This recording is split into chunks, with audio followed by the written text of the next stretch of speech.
it's Tanisha Spain, host of Mid-American Gardener, and as you can see, we are out of the studio and touring a very special garden this week. We're at First Followers Topsoil in Champaign, and what makes this garden so special is it's part of a re-entry program for those who have been incarcerated. So if you look around here, not only is the produce picture perfect, but this place helps feed the community free of charge, and it teaches valuable skills to those who are at risk. And those are not the only seeds that First Followers is planting.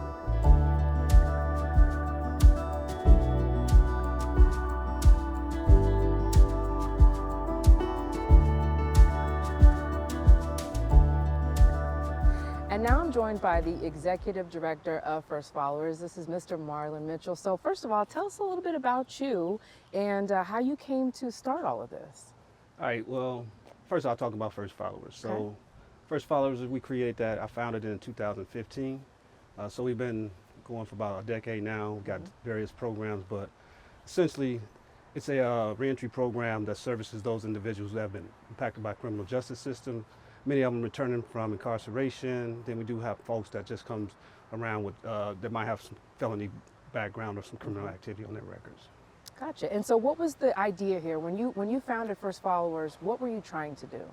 Just provide opportunity by services. I'm formerly incarcerated. I got incarcerated at a young age, and I know when I came back to my community, there were no resources for me to get back on my feet. So just trying to stand in that gap. So over time, I just wanted to give back to my community because I know many of us have been impacted by the criminal justice system. And so just providing that opportunity so everyone can have a fair shot at just becoming the person that they're supposed to be. So from its beginning, 2015 to now, what sort of programs, what sort of things have you started within the community? So we do a lot of outreach and advocacy. We also have what we call a drop-in service, a drop-in center where we provide services for individuals that's returning from incarceration, where they can just come in, do an assessment, we kind of see where they're at. We try to provide those needs and those resources. Oftentimes we have to make referrals, but many times most of the people that come in, the majority of them are either looking for housing or some source of employment. So we've been able to build networks of employers and also property owners so that we can refer folks over to them so that they can either get employed or find housing. Now, thinking back to when you were a youth and you said you had gotten into some trouble, what would services like this, had they been available, how do you think that would have changed you or worked in your favor, or would it have mattered to you? It would have mattered. There was very little, very, very, very little. Most times when you come out of incarceration, you have to go through parole, a couple years of parole. And there's very limited resources. They might give you a sheet of paper and say, here, go find your job. And that's essentially about as basic as it was. And through all of that, just going through that experience, because I was on parole for 3 years, I came home. I eventually got enrolled at Parkland College. I got a degree out of Parkland College, and I just kind of went from there. And having that opportunity and having that experience, did that kind of inspire you to want to make sure that other young men, young women who have been in your shoes would have that same opportunity? Exactly. Because, coming from the community that I come from, I'm one of 7 kids, a single mother. There's very limited resources, and, sometimes as mischievous young adults, we kind of get ourselves in some trouble. And I just noticed that a lot of my friends were also going in and out of jail. It was during this whole era of what we call mass incarceration. And so that was one of the things that, we saw here locally that was really impacting a lot of families around in Champaign County. So just going through my experiences, being able to get back on my feet, I just wanted to give back because I knew that was the right thing to do, and I just didn't want any other families to go through what I was going through. What's some big wins that you've seen here at First Followers in your tenure? So one of the things I'm jaded, so I like a lot of education, right? So some of the big wins is that we've had individuals that have come in, might not have a high school diploma, get their high school diploma, get gainfully employed and move on. I've also had folks that have come in and kind of mentor, because we use a mentoring-based model. And what that essentially means, it means that folks that have been incarcerated or impacted by the criminal justice system, we hire them as staff, and they're able to use a mentoring-based model to kind of help guide those folks through those challenges up until the point they're stable. So I've had some folks that have gotten their master's degree. Me, myself, I got a PhD while running First Followers, so I'm jaded with education. And another thing, flagship program of ours, we got a transition house. It's an all-males house that we've been running since 2019. We partner with the Housing Authority of Champaign County with the house. They provide the space. We provide the management of the house and the operations of the house. And we just recently in April launched our first women's transition house. So those are some of the big things that we're doing. And like I said, we do a lot of advocacy work, a lot of educational work. As you can see, this is kind of part of First Followers, which we actually started the garden program back in 2017. And so it was just a real small garden, an idea, and we kind of grew from there. And we were really inspired by Grace Wilkins, who's a council member over in Urbana. She came out and she kind of helped us get it all set up. We have some youth and young adults that were participating in our what we call our GOMAD program, which is essentially a workforce development training program. And so she came in, she kind of educated them around gardening, and then we just got the practical side of things. And so we've been running this since 2017. So for people who may be skeptical, do programs like this work? Do they change people's lives? They can. One of the things I tell folks that really want to get involved, one of the things I'd say is, hey, look, I can't work any harder than you. That's unfair for you and it's unfair for me. So if you really want to make a change, we just try to provide the resources and also the opportunities to do something, right? We also meet people where they are, and we kind of brainstorm, what are you looking for? What are you good at? What are some experiences that you've had that you might can build on in a positive way? And so we kind of guide them into those arenas that they're looking to get into.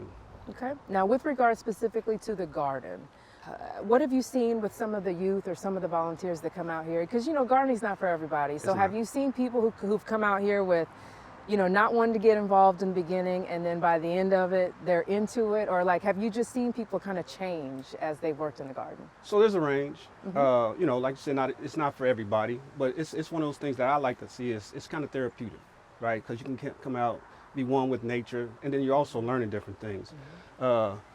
Pierre, who actually runs the garden, he came through our transition house.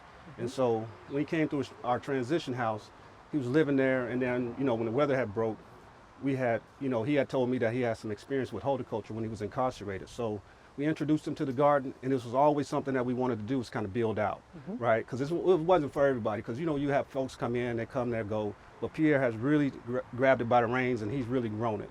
And he's really recruited a lot of other folks to come in, because he has a knack for it. He's very enthusiastic about what he does. He loves what he does.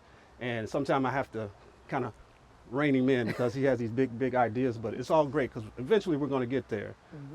For example, a couple weeks ago, we met with Sola Gracia, and they're going to donate us a 30 by 30 plot where we can come out and just expand, what we do here at Louisiana.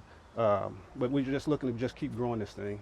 Wonderful. And what is it about gardening that you think you could learn? What can you learn from gardening? What can anybody learn from gardening? Well, healthy living, right? Healthy living is one. Also, cost savings is another. Inflation, things are skyrocketing out of control. But it also just gives you a sense of purpose when you talk about taking something from start to seeing it finish, right? From the garden to the table. And so it's a whole process that not only applies to gardening, but it also can apply to your life. You use those exact same principles of planting, nurturing, weeding things out, and then also just seeing things come to fruition. Wonderful. And I have one more question about the garden. Oh, feeding folks. The produce that you guys raise here, I'm sure it's used within the community and donated or eaten, or how does that work? So the way it works is we're still building that out, but what Pierre has done, he's been reaching out to the local churches and then also communities in need. One of the suggestions that I've had, and we're still building this out, is to go into some of the senior living spaces, right? And just provide fresh produce once, twice a week.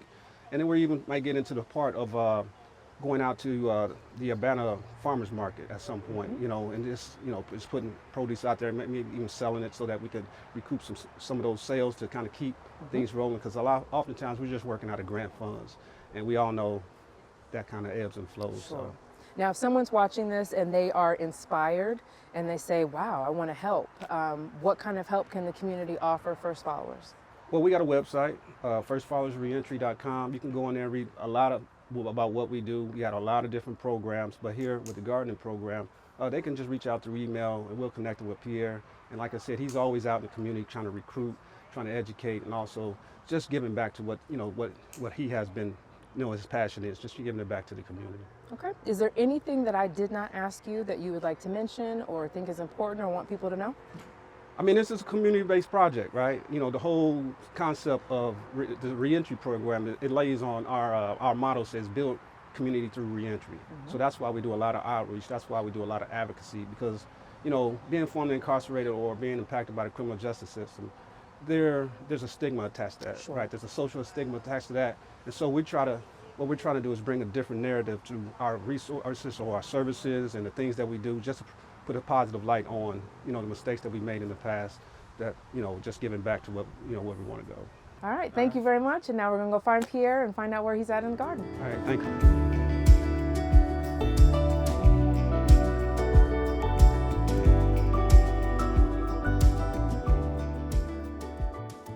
All right, so now we are with Pierre in the garden. I'm so glad we finally get to catch up and have this conversation. So before we get into your story, tell us a little bit about this garden, how you got involved, and just, you're here every day. This is your passion. Yes. Tell me about this garden.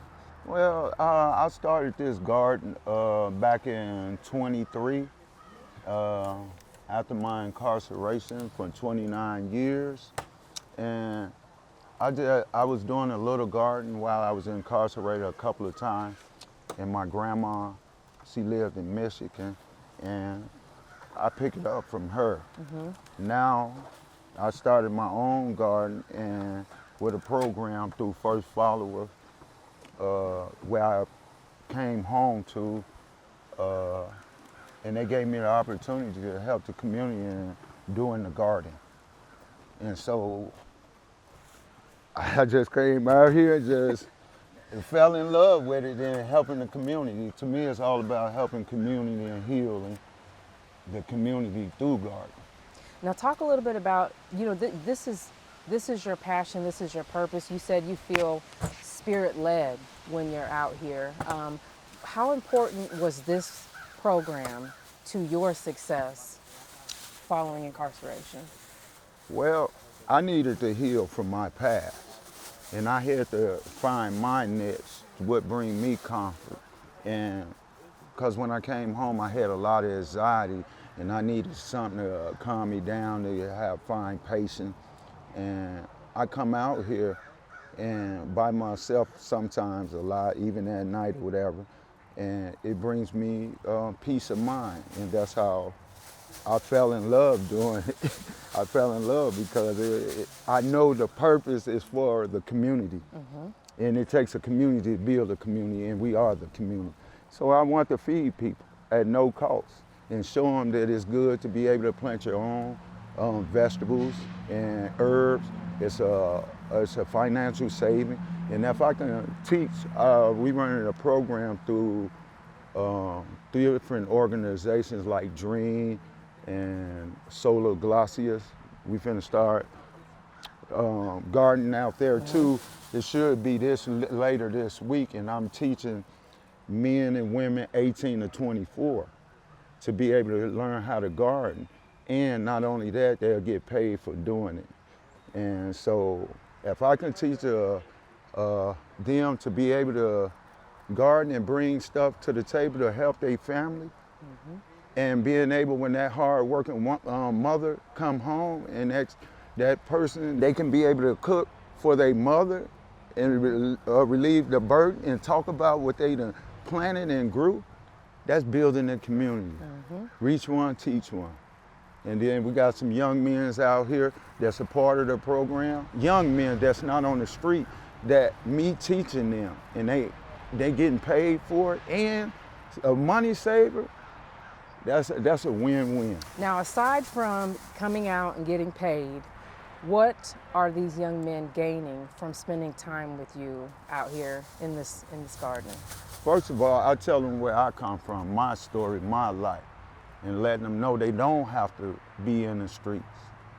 And it's a better way, because a lot of time we react, or as we act on feelings and stuff, and we don't know the cost, the end game of it. And so we get lost. So now if I can teach them a different route by what I've been through for 29 years and show them how to plant and help their family, I did my job. I want them to teach them about patience, perseverance, stability, financial saving, dealing with your anxiety, and most of all, building your family as a community as a young person. So it's so much more than the actual produce out here. This is Yeah. life. You're teaching life lessons out in the Yes. garden.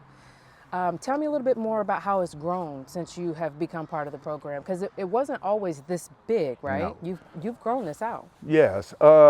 In 23, they had 6 boxes. You can see the discoloring of the 6 boxes they had. Just a few things. First followers.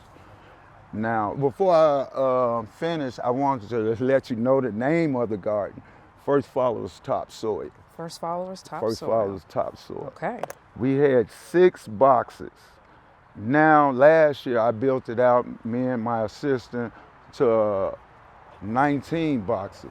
Now this year we have 24 boxes.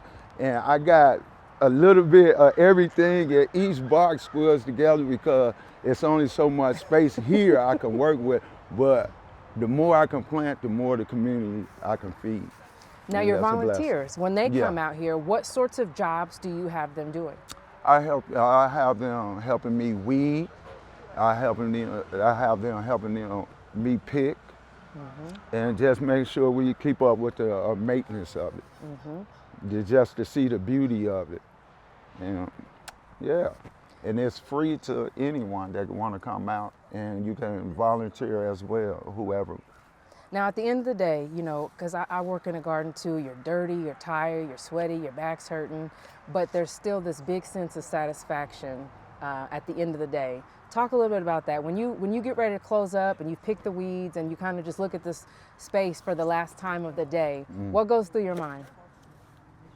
Like Ice Cube say, today was a good day.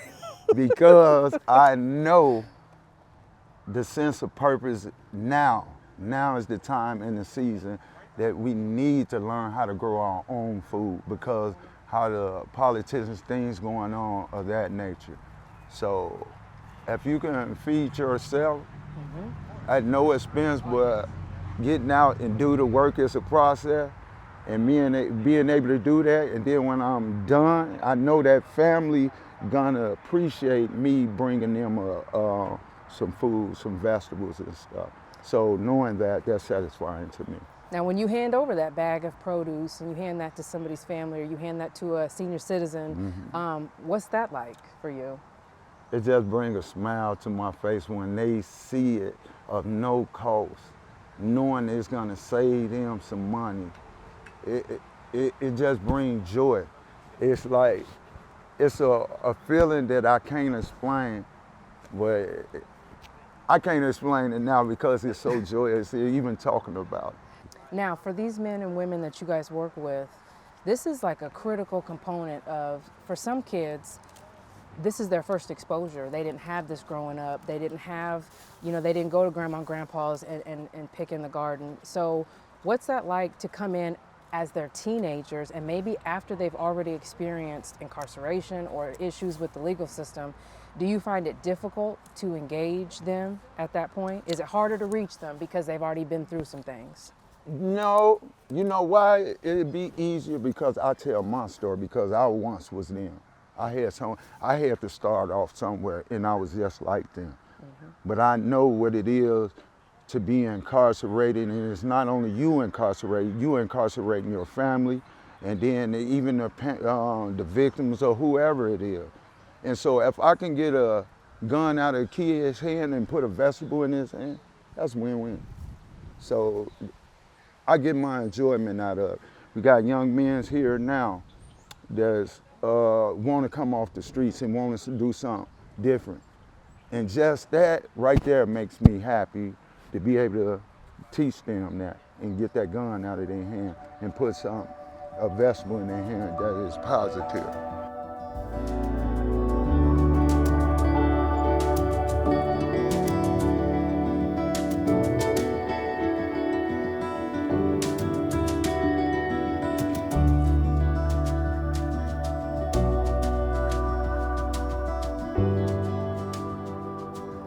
These zucchini are definitely coming along nicely. Yes, and I just planted them. Look, on Oh. 313. They're happy. That's how you can tell they're happy.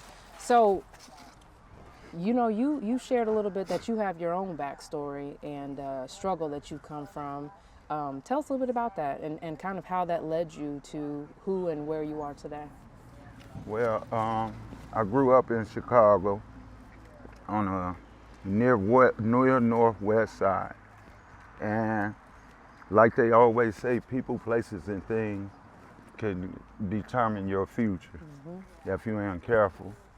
And I got caught up in the gang lifestyle, people, places, things, friends.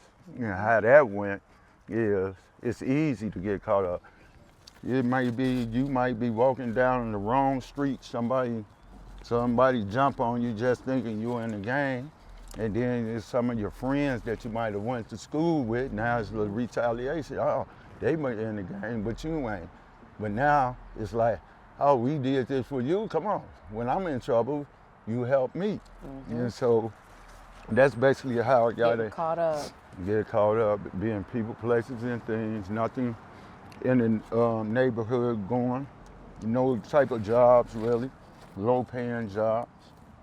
And so I started looking for love in the wrong places through my friends that there was gang members and stuff like that. So I got caught up in that lifestyle and went to jail for 29 years. That seems like that's a lifetime. I mean, that's. Yes.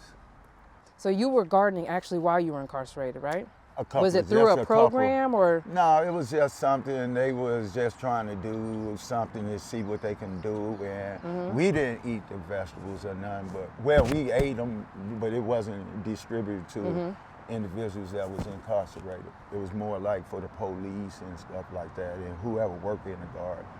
But I just loved doing it, and I got a chance to eat something out of it. You know? And that did it. And that did it. And I ran from there, and now look. I got a program going, and it's just awesome from where I was to where I am now. And it's not just about the end product. It's not just about that zucchini or that lettuce. It's about the perseverance. It's about all of those qualities that you were talking about earlier, just getting people out here and getting their hands dirty.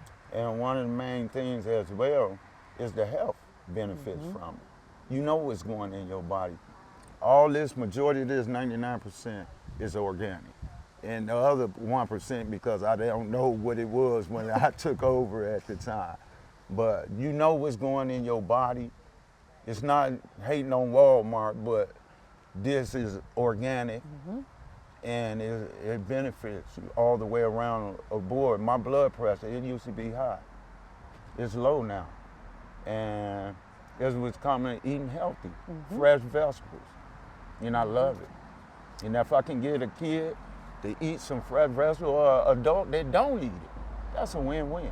Just the offering. Yeah, it's a saving. Money from going to the doctors all the time because you eat fast food restaurant, stuff like that. You know how to cook your own food and know what you taking in your body. There's a study out there that says black neighborhoods, black people have the farthest to travel to find fresh produce from any other of their racial counterparts. So what's it like for you to be bringing this in, letting people see? Some folks maybe have never even seen a zucchini on the vine, or what's it feel like to be introducing these vegetables and things to people who sometimes may not have access? It's beautiful because if they can't get to me, I can get to them, taking it to them, going to the senior citizens home, going to my church, the Church of the Living God, and giving it to them, well experience, with the well experience out there, daycare center, and just giving it to them, it's no burden on me. And when it's no burden on me, that's like it's a passion, that's my call to give. It's I don't hate, but I'm going to give from a spiritual point of view. They say give and it shall be given to you, shake down, shake it together, man shall give into your bosom.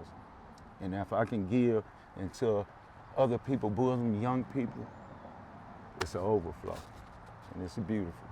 Incredible story and great work you're doing out here, Pierre. Thank you so much for letting us come out. And how can people help? If they want to get involved, where do they contact you? They can contact me through First Followers. Okay. Yeah, they can go online and look up First Followers and learn about what we do for the community. So they can go online and contact me there through First Followers. And if anyone want to make donations, they can do it through First Followers, but specifically say through the First Followers Topsoil. First Followers Topsoil, that's the name of the they can garden. donate. Okay. They don't have to, but we building it out to help the community. We give away everything free or whatnot, Okay. and so they can help in that capacity. Well, thank you so much for letting us stop out today and telling us your story and just letting us learn a little bit more about the garden. Okay, thank you. Thank you all.